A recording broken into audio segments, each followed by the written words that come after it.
Hello. So today we're going to be talking about why quantum mechanics is a lot simpler than the way it's often presented. Often people are fearful of quantum mechanics. If they encounter it at all, they initially encounter it with much confusion. And part of this channel is to try to unveil the mysteries of physics, including quantum mechanics, in a way that is not, hopefully, very intimidating, but in a way which is much more approachable. And in doing this, I've kind of started to realise how straightforward quantum mechanics can be made, and actually how much more straightforward it is than classical physics. Quantum mechanics might seem strange, and that's only because there are a few aspects of the quantum world which we don't deal with in everyday life, and this makes quantum mechanics very unfamiliar, so we can't really use our everyday intuition, and this does make solving problems in quantum mechanics harder in the sense that you're not able to rely on everyday intuition. But actually the fundamental ideas in quantum mechanics are a lot simpler than in classical physics. So we'll be exploring that in this video. Uh,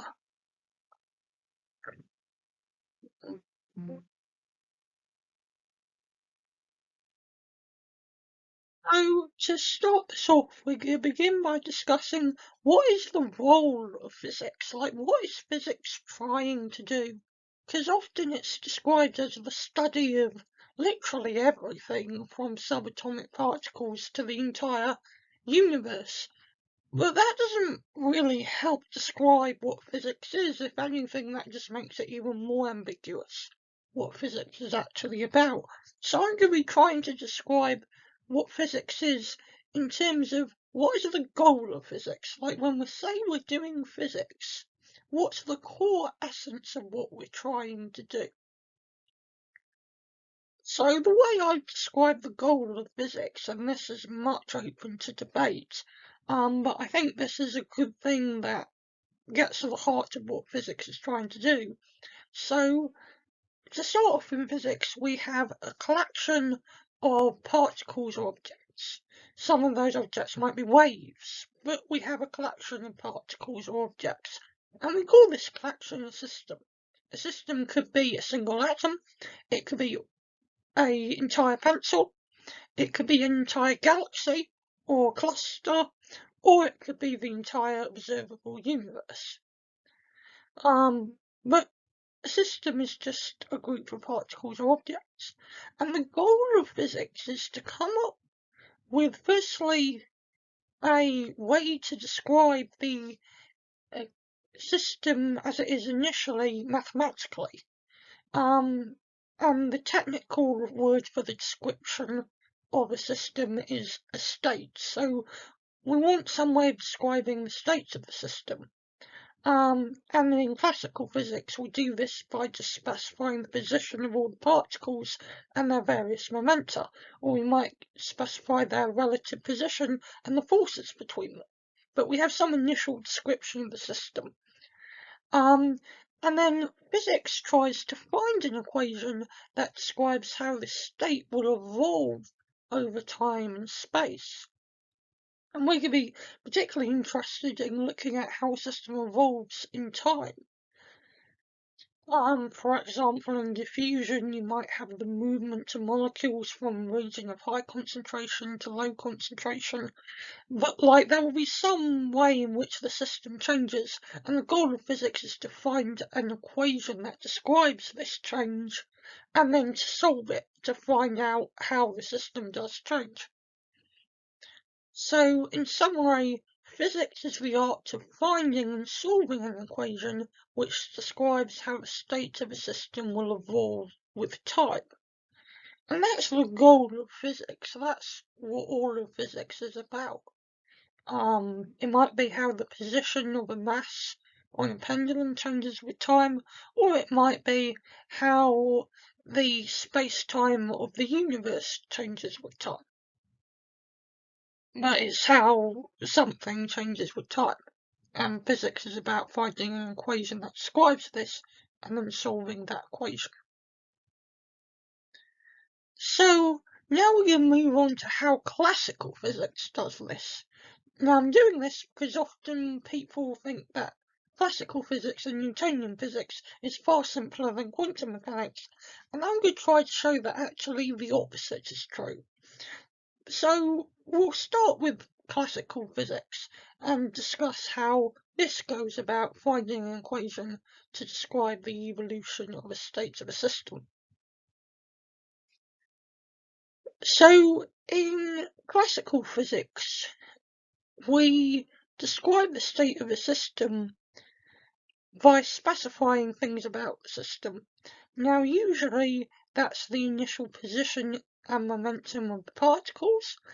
We do this in a type of classical physics called Hamiltonian physics. In the kind of classical physics you see in high school, you'll usually specify the position of the particles and then the forces between them. But generally we have a system and we describe that system by giving a set of coordinates or forces or momenta, but a set of statements about that system. And then we describe how the system evolves using either a single equation or a set of equations. And Newtonian mechanics, if you want to find how a particle moves when you act a force on it, you're dealing with one particle, and you're dealing with Newtonian mechanics, so you don't need a set of equations, you just use one single equation. And we'll be looking at an equation that is sort of like that on the next slide. But in Hamiltonian mechanics, which is quite useful if you're dealing with a system with lots of particles, you have to specify all the particles' position and their momenta, and then you have a set of coupled differential equations which describe how the position and momenta of the particles change. And this is really good if you're looking at things like chaotic systems. This can be really helpful. But the problem with classical physics is, even in the case of Newtonian physics, which is arguably the mathematically most straightforward version of classical physics, the equations you deal with become hugely complicated and incredibly hard to solve very quickly. And this is because the core equation in Newtonian mechanics is actually a second-order differential equation, and second-order differential equations are a fair bit harder to solve than ordinary differential equations, and also most of the equations in Newtonian mechanics are non-linear, meaning we don't even have ways to solve quite a lot of them on pen and paper. We rely on numerical solutions and the work of a computer to solve them. So these equations are hugely complicated and not very nice to work with. And I'll give you an example now of what I mean by these hugely complicated equations. So let's look at a case study with classical physics. So let's say you have two masses, mass 1 and mass 2. And we're not worrying about air resistance, we're not worrying about friction or anything like that. We're just considering these masses to be, for example, in deep space, where the only force between these masses is gravity, and we want to just find an equation for how the position of these masses changes with time due to the mutual force of attraction between the masses. Sounds fairly straightforward, but this is what it looks like mathematically.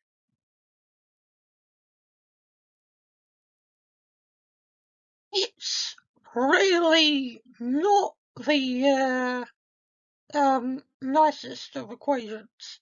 And that's because we've got a second order differential equation. That is, we've got d2x by dt squared instead of dx by dt. And differential equations are ways of describing how things evolve with time if that evolution changes over time. For example, as the masses get closer together, the force of gravity between the masses changes, so their acceleration changes. And so to describe this, we need to use differential equations. But it's a second-order differential equation which immediately makes it hard to solve. The other difficulty is on the right-hand side of our equations, we've got x1 minus x2 all squared. So we've got a squared term. So it's not only a second-order differential equation, it's a non-linear second-order differential equation. And then to make matters even worse, there are two of them, and the solution of one depends on the solution of the other. So we have a coupled second-order non-linear differential equations. It's hell incarnate. It's really, really difficult to solve, and in fact I watched a YouTube video where a person solved these equations, and the YouTube video literally took 30 minutes of just maths. Like, this is how complicated these equations are to solve. But solving them does allow us to find how the position of each mass, so the position of mass 1 as x1, the position of mass as x2, solving these equations does allow us to find out how the position of these masses changes with time. But, as I said, to solve it, we are solving a nonlinear second-order coupled differential pair of equations. It's hard. So classical physics very quickly gets very messy, and it's worth saying all we were doing was talking about how two masses attract each other in deep space due to gravity. We weren't even including friction or anything like that, which on Earth we would have to take account of. So you could say, well, before I was giving an example from classical physics with two masses, which is a little unfair. What about an equation with just one mass? So what I've done is I've wrote the differential equation we solve to find how the position of a mass moving on a spring changes. So if you've got a mass on a spring, and you push this mass down, it's going to bob up and down, and we all know what it looks like, but the question is, what equation in physics describes how its position will change with time? And the equation looks something like this. Now this does look a lot simpler than the other pair of differential equations, but it's worth saying this is still a second-order differential equation. And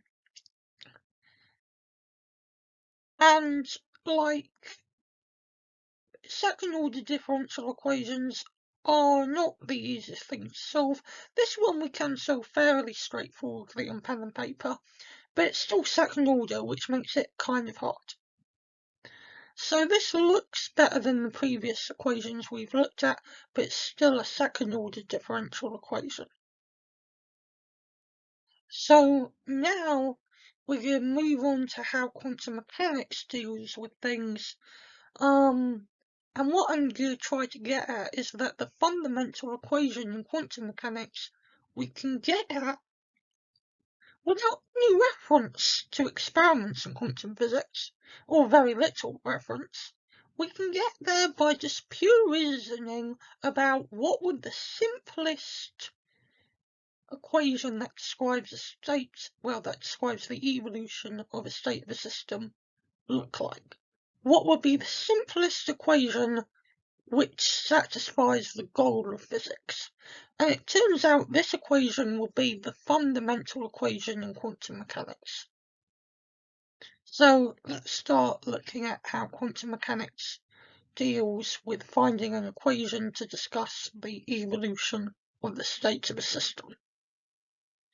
So we would like to describe how a state evolves with time. Now, in classical physics, we describe a state of a particle by giving either its position and the forces acting on it, or its position and momentum, or generally sets of pairs of coordinates. This means for every particle we've got two things to worry about, which is immediately making things a bit complicated. Whereas in quantum physics, for a particle, or even a whole collection of particles, we're often dealing with just one object, and we call that the state. And the state we can write in a single mathematical expression a lot of the time. So already, quantum mechanics in practice is often a lot more elegant and straightforward than classical physics. So the simplest case for a description of how the state of a system, so psi, changes with time, would be if the equation was a first and not a second order differential equation. We want a differential equation because we want to describe how a system evolves, and differential equations are a very natural way of doing this, but first order differential equations are generally much easier to solve than second order differential equations. So we ideally want the evolution to be described by a first order differential equation, unlike is the case for classical mechanics, where, as we saw for classical mechanics, we had a second order differential equation in both cases. So what we really want is the simplest equation that does the job of what physics is trying to do, is the first order derivative of our state is equal to something. So this is a first order differential equation. And we're now going to discuss what ideally this something would be. So in quantum mechanics, and this is where we are going to make a little reference to experiment. In quantum mechanics, unlike in classical physics, the state of a system is often a sum of classical states. And by this I mean, for example, in classical physics, a mug can either be on the left of the table or the right of the table. Whereas in quantum mechanics, when that mug is not being observed, it's often necessary to think about that mug as being both on the left and right hand side table at the same time. So we're summing the state of it being on the left side and the right side to describe its overall state. Now, that analogy, there are some problems with that analogy, but what I'm trying to get across is, in quantum mechanics, we want to describe the state of a system, but we often have to describe its state as a sum of classical states. So, what kind of object should our state be if it's a sum of classical states? Well, let's kind of make an analogy with an arrow.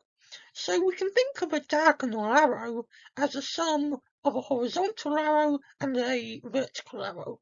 So the sum of two perpendicular arrows. And if you've done vectors in maths, you would have seen this before. You describe a diagonal vector as the sum of a horizontal and vertical vector.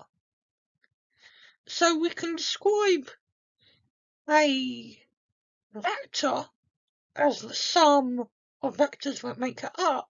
So in quantum mechanics, we're trying to describe a quantum state in terms of the sum of classical states that make the quantum state up. So the state should be analogous to a diagonal arrow, so a natural way to express the state would be if the state of the system is a vector. So we want our state psi to be a vector, because that would be just a very natural way to describe the state, given in quantum mechanics the state can be thought of as a sum of classical states. So this something in our above equation is a thing that takes our system from one state to another. And we said the state of a system is described by a vector. So the something should take an initial vector and turn it into another vector. It should take a vector describing the initial state and turn it into a vector describing some latter state. And the thing in maths that takes one vector and turns it into another vector, we can do this by multiplying, well, by acting the vector by a matrix. So we take one vector and turn it into another by multiplying our initial vector by a matrix. So the something, which as we've said is talking about the derivative with time of our state, so how the state evolves with time, should be equal to a matrix multiplied by our initial state psi. So the ideal equation, based on what we've discussed, the simplest possible equation we can have that describes the evolution of a state, given the fact that this state is quantum mechanical, and so we think of it as a sum of classical states. The simplest equation that describes the evolution of such a state is d by dt of psi is equal to h hat psi, where psi describes the state of our system, d by dt acting on psi describes how the state evolves with time, and h hat psi is also describing the evolution of how our state changes with time. So this is our ideal simple equation. And what is this equation? Well, it turns out this equation is Schrödinger's equation, and Schrödinger's equation is the fundamental equation in quantum mechanics. And there are two things to note. Firstly, it's linear. We don't have a psi squared anywhere. It's a linear differential equation, which makes it fairly straightforward to solve. And best of all, it's a first order differential equations, which are way easier than the second order differential equations seen in classical physics. So solving Schrödinger's equation is often much more straightforward than solving equations in classical physics. So in summary, the equation at the heart of quantum mechanics is almost as simple as it can be. What makes quantum mechanics hard is that it's abstract, because we are dealing with things which behave in very different ways to the ways we would expect things to behave from our everyday experience. But what I'm getting at is the maths is much more easier than classical physics. So if you can do the maths of classical physics, then quantum mechanics is right up your street. So I hope you have enjoyed this video. And hopefully I shall see you on another video soon. Thank you for watching.